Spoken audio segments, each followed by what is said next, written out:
दोस्तों नमस्कार, प्रणाम, राधे राधे।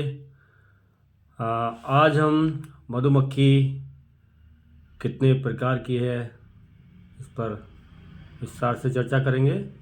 और सभी से अनुरोध निवेदन है कि हमारे चैनल को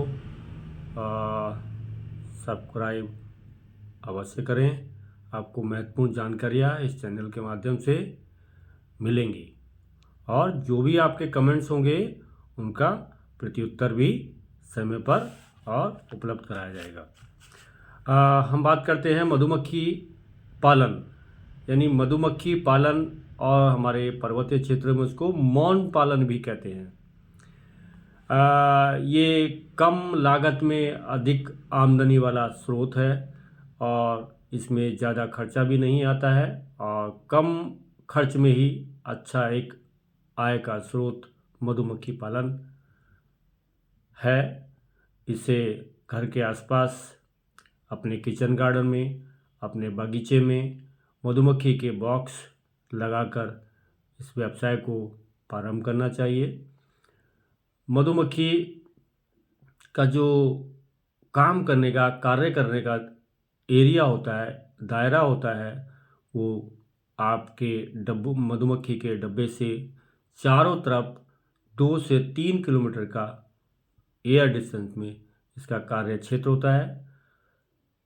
मधुमक्खी की खासियत होती है, यह अपने परिवार से अच्छे से परिचित होती है और एक अपनी रानी के सुगंध से अपने परिवार को पहचानती है और अपने परिवार में ही से ही जाएगी और अपने परिवार में ही वापस काम करके लौट के आती है। तो मित्रों, इसमें सबसे पहले हम बताना चाहेंगे, यदि हम भारतीय मधुमक्खी की बात करें तो भारतीय मधुमक्खी जनरली आपने देखा होगा कि लकड़ी जहाँ रखी होती हैं उसमें लग जाती हैं। छोटा सा दीवार में कहीं पर होल बना हो, जगह होती है तो कभी कभी उसमें भी लग जाती हैं। कभी कभी आपने देखा होगा कि मिट्टी का कोई बर्तन होगा उसमें लग जाती हैं। कभी कभी आपने देखा थोड़ी सी भी जगह घर के अंदर कहीं पर मिलती है वहाँ भी मिल जाती हैं। और खासकर पर्वतीय क्षेत्रों में ये मधुमक्खी आपको जलोटों में देखने को मिलेगी। इसे कहते हैं भारतीय मधुमक्खी या एपिस इंडिका, इसका जूलॉजिकल नेम है। और यह मधुमक्खी बहुत आय से पर्वतीय क्षेत्रों में प्रत्येक गांव में जलोटे के रूप में पाली जाती है।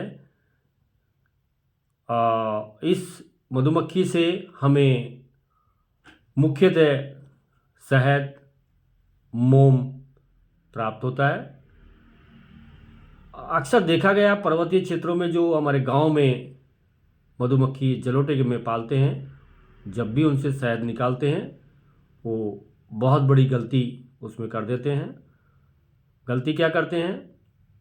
मधुमक्खी पूरे परिवार में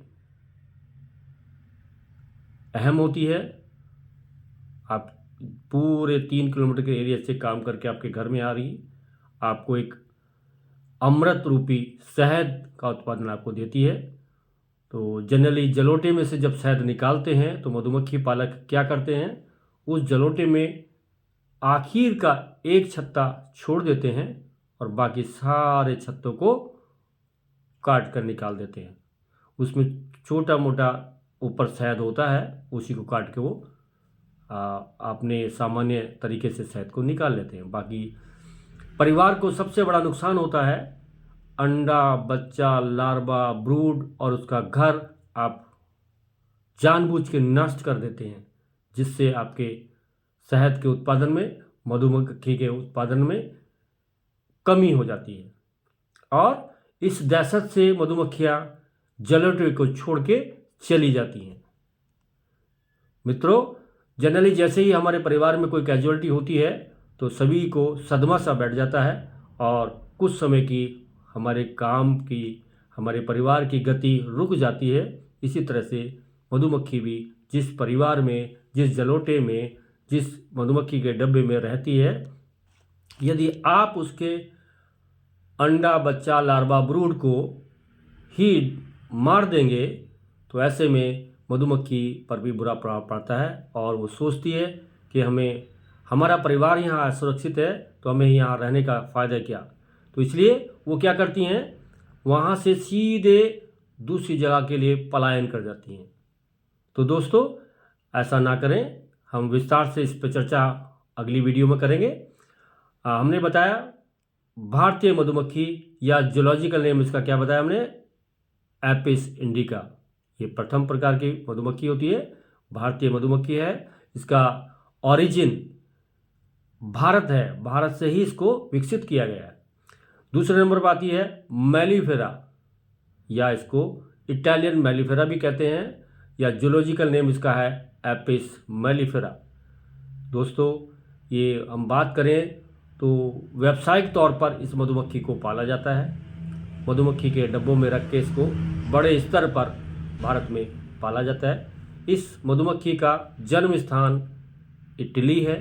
इटली से यहाँ पर ये लाई गई थी भारत में, और पूरे भारत में ये फैल चुकी है, क्योंकि इसका अपने इच्छानुसार मधुमक्खी पालन कर शहद का उत्पादन लिया जा सकता है। इसलिए इसको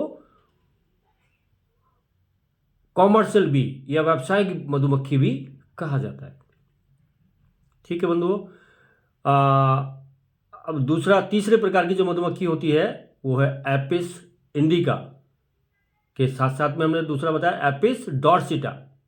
तीसरे नंबर की मधुमक्खी हमने कौन सी बताई, एपिस डॉर्सिटा।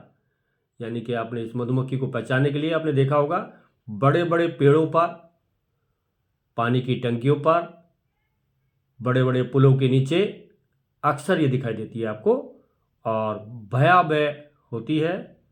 साइज में सभी मधुमक्खियों से बड़ी होती है। मौनी विष भी इसमें सबसे ज़्यादा होता है। शहद का उत्पादन भी सबसे ज़्यादा इस एपिस डॉर्सिटा का होता है। इसे आम भाषा में अलग अलग नाम से भी पुकारा जाता है। मुख्यतः हमारे क्षेत्र में इसको डॉर्सिटा या डिंगारा, रिंगाल भी कहीं बोलते हैं इसको। तो अलग अलग नामों पर, क्षेत्रीय नामों पर इसको पुकारा जाता है, लेकिन हमें विशेष रूप से इसको जो पहचानना पड़ता है, वैज्ञानिक रूप से इसका नाम जो है रखा गया है एपिस डॉर्सिटा करके इसका नाम रखा गया है। तो ये इस मधुमक्खी से काफ़ी अधिक शहद का उत्पादन, मोम का उत्पादन हमको प्राप्त होता है। एक छत्ते से लगभग 50 किलो से 100 किलो तक आपको इससे उत्पादन शहद का मिलता है, और एक बार में लगभग 2 से 3 किलो तक आपका मोम का उत्पादन भी इस एपिस डॉर्सिटा से प्राप्त होता है। तो आज हम इन 3 मधुमक्खियों के बारे में आपको जानकारी दिए। यदि किसी को कुछ इनके बारे में जानकारी चाहिएगा तो कमेंट करके बताएं हमको, और वीडियो को पूरा देखें। वीडियो पूरा देखने से आपको अधिक लाभ होगा, और आने वाले टाइम में आपको हम जब भी समय मिलेगा आपको नई नई जानकारियाँ मधुमक्खी पालन की इस चैनल के माध्यम से आपको उपलब्ध कराएंगे। नमस्कार, थैंक यू।